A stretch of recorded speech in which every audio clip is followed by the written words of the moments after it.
एक जोर का झटका धीरे से लगा है आणि आता त्यांचं मानसिक संतुलन बिघडलेलं आहे।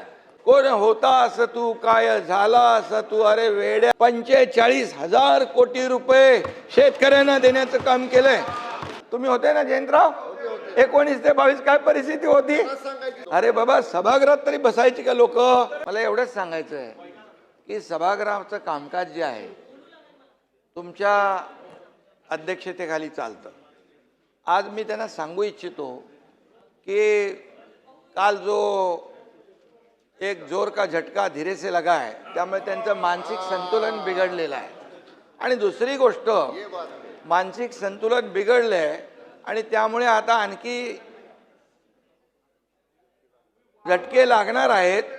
अध्यक्ष महोदय, तुम्ही सभागृहाचं कामकाज नियमानुसार चालवता आणि आजपर्यंत तुम्ही दिलेले निर्देश आणि तुमच्या अध्यक्षतेखाली या सगळ्या विरोधी पक्षाला देखील त्यांचे मांडण्यासाठी, प्रश्न मांडण्यासाठी जो काही वेळ देता तो आतापर्यंत कधी विजय भाऊ दिला होता का? आणि दुसरी गोष्ट, राज्यमंत्री असतात, एखाद्या प्रश्नाला, एखाद्या लक्षवेधीला अतिशय व्यवस्थित न्याय मिळाला पाहिजे, म्हणून तुम्ही हे जे काय कामाचं वाटप तुमच्या अध्यक्षतेखाली झालेलं आहे आणि ज्या ज्या वेळेस राज्यमंत्री जेव्हा प्रश्नाचं उत्तर द्यायला कधी त्याच्याकडून अधिक कमी जादा माहिती मिळते त्यावेळेस स्वतः मंत्री असतात, मी स्वतः येतो, मुख्यमंत्री स्वतः येऊन उत्तर देतात आणि त्यामुळे हे कलेक्टिव्ह आमची रिस्पॉन्सिबिलिटी आहे, जबाबदारी आहे। त्यामुळे काय आहे, आता काय झालंय, त्यांच्याकडे मुद्दे नाही आहे, ते डेस्परेट झालेले आहेत, फ्रस्ट्रेट झालेले आहेत आणि आता त्यांचं मानसिक संतुलन बिघडलेलं आहे।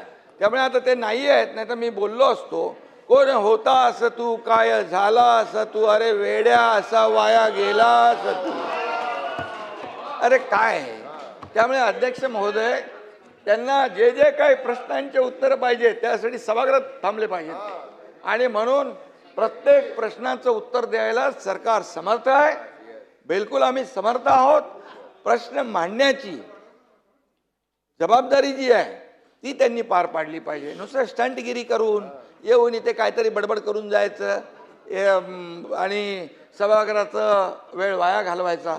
आणि म्हणून मी आपल्याला सांगतो, विजय भाऊ तुम्ही समजदार आहे, ते जयंतराव, नाना भाऊ, तुम्ही बी त्यांच्या नादाला लागले, काय पोराटोरांच्या नादाला लागतात तुम्ही, असं काय? त्यामुळे अध्यक्ष महोदय, पूर्णपणे या ठिकाणी सभागृहामध्ये विरोधी पक्ष जे जे काही या शेतकऱ्यांचे प्रश्न मांडा, या महाराष्ट्रातल्या जनतेचे प्रश्न मांडा, जिथे शेतकऱ्यांच्या अडचणी आहेत ते प्रश्न मांडा, त्याला उत्तर द्यायला आम्ही लोक खंबीर आहोत।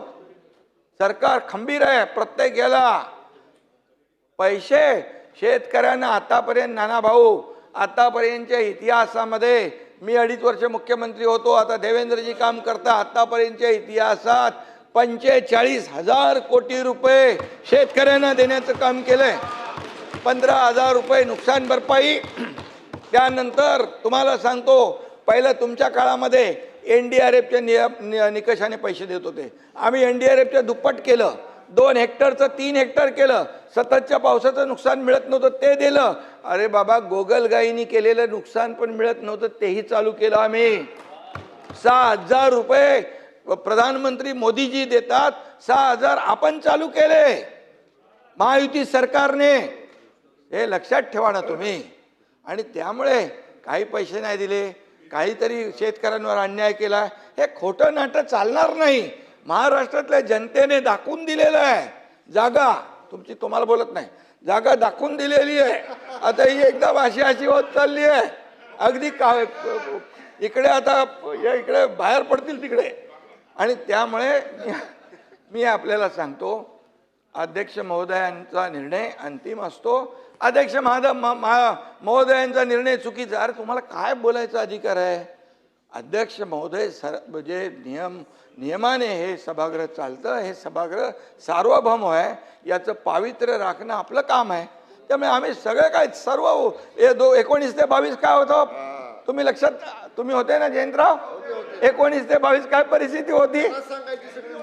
उत्तर द्यायला कोण सांगायचं? त्यांनाच सांगायचे उद्धव. अरे बाबा, सभागृहात तरी बसायची का लोक? सभागृहात तरी बसायचे का? अरे म्हणून मी सांगतो, जरा थोडं मागे वळून बघावं, आत्मपरीक्षण करावं आणि आत्मचिंतन करावं. जो जो जो जो शीशे के घर में रहते और दूसरे के घर पे पत्थर नहीं फेंका करते. त्याला समजून सांगा जयंतराव. समझ के लेने दो, नहीं तो पूरे. पाटील साहेब, अरे नाही आहेत ना, जरा समजून सांगा शेजारी. समजून सांगा, समजून सांगा. ठीक आहे.